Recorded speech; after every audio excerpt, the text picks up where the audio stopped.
Hey everyone, welcome to this week's installment of Lessons with Luke. Today we're going to be talking about the takeaway, right?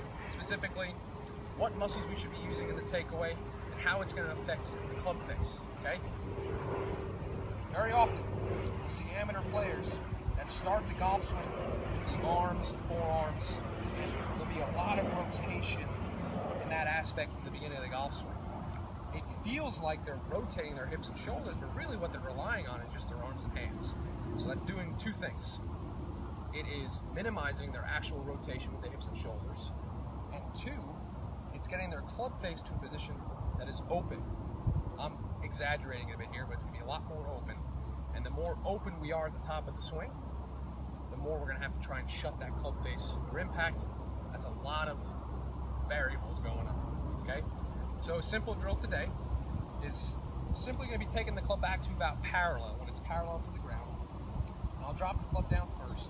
And what we're trying to feel is that the hands are passive, all right? When I rotate my hips and shoulders from here, hands are together. My left hand basically goes from here. It is still looking down at the ground.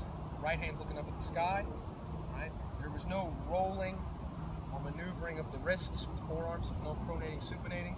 Essentially what my hands are doing are hinging and flexing. They're moving this way versus this way, okay? How does that affect the club face? Well, when I pronate, supinate like we saw earlier, the club gets inside pretty quickly, the club face begins to open. When I take that out of it, and I try and feel more hinging and flexing within the rotation, all right?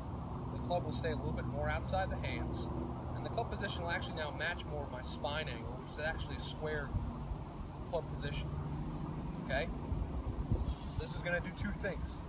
It's going to force you to use your bigger muscles, your hips, your shoulders, your core, to start rotating in the backswing.